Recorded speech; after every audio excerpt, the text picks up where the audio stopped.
महावीर जी पेड़े वाला शुद्ध देसी घी की मिठाइयों का सिर्फ एक ही पता, महावीर जी पेड़े वाला मेन बाजार पिलानी।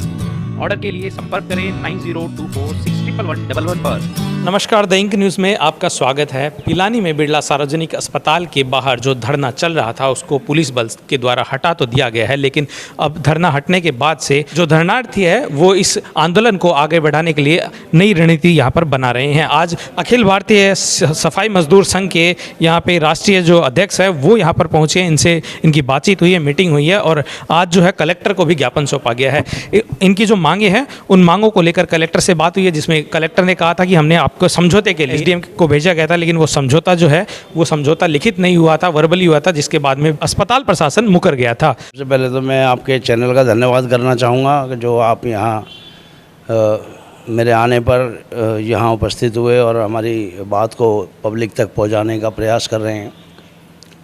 मेरा नाम राजपाल महरोलिया है, मैं संस्थापक हूँ और अभी फ़िलहाल राष्ट्रीय महामंत्री हूँ अखिल भारतीय सफाई मजदूर संघ का।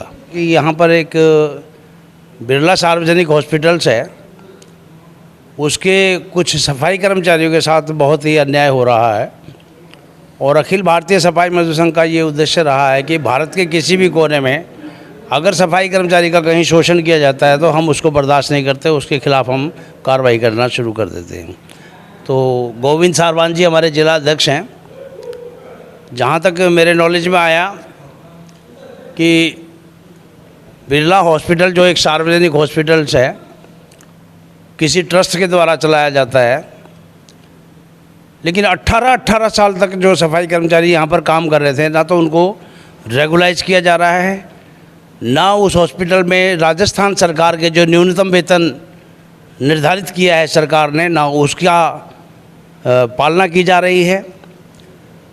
ये ताज़ा बात नहीं है, 2021 से ये मूवमेंट चला हुआ है और 2/4/2021 को भी कलेक्टर साहब को यहाँ पर झुंझुनू कलेक्टर को एक मेमोरेंडम दिया था, लेकिन अभी तक उसका कोई मूवमेंट नहीं है। कहाँ है, किस हालत में है, क्या हुआ। मजबूर होकर 8 महीने से 10 महीने तक इंतज़ार करने के बाद, प्रशासन का इंतज़ार करने के बाद, हमारे गोविंद सारवान जी के नेतृत्व में सफाई कर्मचारियों ने हॉस्पिटल के बाहर धरना प्रदर्शन किया। धरना प्रदर्शन 10 दिन तक चला और 10 दिन के बाद एक दुखद घटना को अंजाम दिया गया कि बाहुबल के चलते या यूं कहें लाल फीताशाही के चलते धारा 144 का हवाला देकर गरीब सफाई कर्मचारी जो शांतिपूर्वक अपना धरना प्रदर्शन कर रहे थे, अपनी न्यायोचित डिमांडों को लेकर के, उनका धरना प्रदर्शन पुलिस के दस्ते के साथ, पुलिस का प्रभाव दिखाकर एडीएम साहब ने उस धरने का टेंट भी उखड़वा दिया और उन कर्मचारियों को पुलिस के द्वारा धमकाया, डराया गया कि अगर आप यहाँ दोबारा धरना प्रदर्शन करेंगे तो आपके खिलाफ़ कानूनी कार्रवाई की जाएगी। मैं आपके चैनल के माध्यम से प्रशासन से पूछना चाहता हूं कि अगर धारा 144 लगी हुई थी, यहाँ के एसपी साहब से पूछना चाहता हूं कि अगर यहाँ पर पिलानी में धारा 144 लगी हुई थी तो धारा 144 में वो 10 दिन तक जो धरना चला, वो 10 दिन तक धरना चलने की अनुमति किसने दी? जिस दिन धरना लगाया उससे अगले दिन ही धारा 144 का हवाला देकर वो हटा दिया जाता धरना, तो वो बात समझ में आती थी। लेकिन जब प्रशासन, हॉस्पिटल के प्रशासन की छवि खराब होती दिखाई दी तो उन्होंने प्रशासन के साथ मिलकर ये षड्यंत्र किया कर्मचारियों के साथ।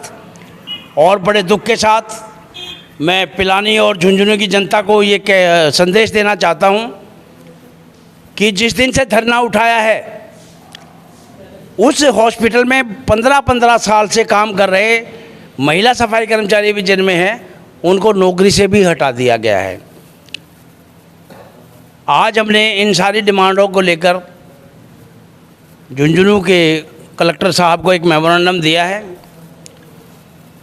और देखते हैं कि कितनी जल्दी उसमें एक्शन होता है, क्योंकि बात अब खाली झुंझुनू या राजस्थान की नहीं रही है, बात पूरे दिल्ली तक पहुंची है और दिल्ली तक हम इसको पूरे हिंदुस्तान में पहुंचाने का काम करेंगे।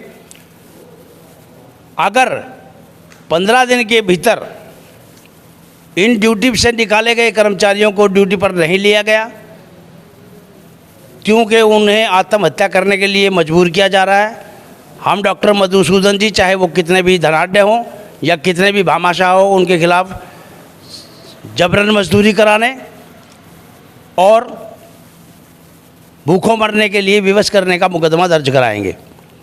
दूसरा, मैं जनता को बताना चाहता हूं आपके चैनल के माध्यम से कि डॉक्टर मधुसूदन मलानी जो क्षेत्र में अपनी छवि एक समाज सेवक के रूप में बनाना चाह रहे हैं, मैं आपके यहाँ की जनता से पूछना चाहूँगा, आप भारत के प्रबुद्ध नागरिक हैं, आप बताइए कि एक समाज सेवी होने का ढिढोरा पीटने वाला व्यक्ति अपने ही अनुसंधान में, अपने ही हॉस्पिटल में गरीब सफाई कर्मचारी, जिनको प्रधानमंत्री नरेंद्र मोदी जी जिनके पैर धोते हैं, जिनको कोरोना योद्धा की उपाधि से सम्मानित करते हैं, ऐसे गरीब सफाई कर्मचारियों का रोजगार छीनकर वो कितने बड़े देशभक्त बनना चाह रहे हैं। सर, देखा जाए तो संचालक के द्वारा ये कहा जा रहा है कि ये जो अस्पताल है ये एक निजी अस्पताल है, क्या कुछ कहेंगे जी? को उचित वेतन देने में निजी अस्पताल का या सरकारी अस्पताल का तो कोई औचित्य नहीं बैठता। और फिर रही बात निजी ट्रस्ट की, तो ट्रस्ट भी कहीं ना कहीं से गवर्नमेंट से रजिस्टर्ड कराया होगा, और जो भी ट्रस्ट, सोसाइटी, बैंक प्राइवेट होते हैं, उनको भी गवर्नमेंट के रूल्स, जो नियम कायदे कानून हैं, संविधान से बढ़कर कुछ नहीं हो सकता। संविधान में जो रूल्स लिखे हैं, लेबर लॉ लिखा है, श्रमिक कानूनों को सबको पालन करना होता है, चाहे वो निजी हों या सरकारी हों। राजस्थान के सारे जिलाध्यक्षों से बात हुई है, हम इसमें एक बड़ा आंदोलन करने जा रहे हैं। हॉस्पिटल के खिलाफ करना पड़े या प्रशासन के खिलाफ करना पड़े या पुलिस के खिलाफ करना पड़े। आप कलेक्टर साहब से भी मिले हो आज, अगर आपकी मांगे जो है नहीं मानी जाती है तो आगामी क्या कुछ रणनीति लेकर रहेगी? देखिए, शहर की सफाई व्यवस्था रखना हर सफाई कर्मचारी की ड्यूटी बनती है। जिला झुंझुनू की ब्यूटी हम सब की ड्यूटी, लेकिन हम देश के हक में करेंगे काम और काम के लेंगे पूरे दाम। शोषण बर्दाश्त नहीं होगा। रणनीति बनाएंगे, रणनीति के तहत हम, और बहुत सारे रास्ते हैं, मानव अधिकार आयोग है, राष्ट्रीय सफाई कर्मचारी आयोग है, अनुसूचित जाति आयोग है, क्योंकि सभी कर्मचारी अनुसूचित जाति से संबंधित हैं, और मेरे जो कानूनी सलाहकार हैं मैं उनसे भी सलाह कर रहा हूं। हम देखेंगे कि मधुसूदन जी के खिलाफ एट्रोसिटी फाइल करा दी जाए। जितेंद्र मौर्य, आम आदमी पार्टी से। मैं बिरला प्रशासन के डायरेक्टर मधुसूदन मालानी से आग्रह करता हूं कि इन सफाई कर्मियों को उचित इनकी तनख्वाह वगैरह दी जाए। मधुसूदन मालानी जी अपनी वाहवाही लूटने के लिए इन गरीब कर्मचारियों का पैसा अपनी वाहवाही लूटने में लुटा रहे हैं। हम उनसे ये मांग करते हैं इनका उचित जो तनख्वाह है वो दी जाए, अन्यथा हम इनके साथ मिलकर पिलानी में एक बड़ा आंदोलन करेंगे बिरला हॉस्पिटल के खिलाफ। कलेक्टर साहब से आश्वासन दिया है कि जल्दी इस विषय में आप लोगों के लिए हित में बातचीत की जाएगी और आप लोगों की समस्याओं का समाधान भी किया जाएगा। ये कलेक्टर महोदय ने अवगत करवाया है, और कलेक्टर महोदय ने यह भी अवगत करवाया है कि मैंने ही एसडीएम साहब को आपके समझौते के लिए भेजा था, और वो समझौता आपके बीच हुआ कि नहीं हुआ? समझौता बातों में हुआ, वो कागज़ों में नहीं हुआ, बातों में ज़रूर हुआ। वो हॉस्पिटल प्रशासन के अधिकारी भी मौजूद थे जिस दिन आपका जो धरना प्रदर्शन, उसमें रोशन जी जो कि प्रिंसिपल है कॉलेज के, और एक राजपाल जी हैं जो प्रशासन में अधिकारी के पद पे कार्य कर रहे हैं। ये दो मौजूद थे, और हमारी टीम में से भी 5-6 व्यक्ति मौजूद थे। मैं खुद भी वहाँ पर मौजूद था, और एसडीएम साहब मौजूद थे, और अपने पिलानी पुलिस के सीआई मौजूद थे, और क्या उस वक्त आपकी जो प्रमुख 4 मांगे थी उन बातों को मान लिया गया? हाँ, कुछ कुछ सारी बातों को, हमारी बातों को समझौता के तहत वहाँ पर एसडीएम साहब के सामने मान लिया गया था कि हम आपके पैसे भी बढ़ाएंगे और आपकी छुट्टियों को भी हम बढ़ाया जाएगा, आपकी छुट्टियाँ भी चालू कर देंगे। नहीं, कलेक्टर साहब ने खुद कहा था कि मैंने समझौते के लिए भेजा था लेकिन वो समझौता आपका नहीं हुआ। लेकिन हमने कलेक्टर साहब को यही कहा कि हमारी तरफ से पूर्णतः हमने पूरा आश्वासन कलेक्टर एसडीएम साहब को कह दिया था कि हमारी तरफ से वेरीफाई है, लेकिन बिरला सार्वजनिक अस्पताल के प्रशासन ने उस समझौते को दरकिनार कर दिया है। बाद में कर दिया था, वहाँ पर तो मान लिया था उन्होंने, थाने में तो वहाँ पर मान ली थी समझौते को कि हम आप लोगों की सभी डिमांड पूरी कर देंगे। लेकिन जब वो वहाँ से थाने से बाहर निकलने के बाद में अस्पताल के अंदर पहुँचे, उसके बाद उन्होंने समझौते को दरकिनार कर दिया कि हम तुम्हारी कोई बात को। आप ये कहना चाह रहे हैं कि आपके साथ में धोखा हुआ है?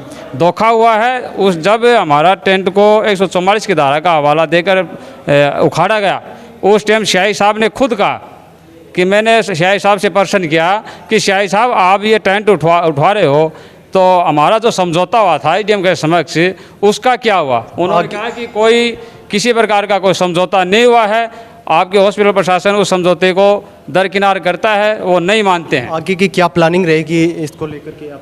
आगे की आज देखो, कलेक्टर साहब को हमारे राष्ट्रीय महासचिव राजपाल महरोलिया जी, जो हमारे अखिल भारतीय सफाई मजदूर संघ ट्रेड यूनियन के हैं राष्ट्रीय महासचिव, वो आज पहुँचे हैं यहाँ पर और रणनीति तैयार की जा रही है। शांत नहीं बैठेंगे। मेरे सफाई कर्मचारी के हक के लिए संघर्षशील रहूँगा, लड़ता रहूँगा। अगर मुझे मरना ही पड़े तो मैं मरने के लिए भी तैयार रहूँगा।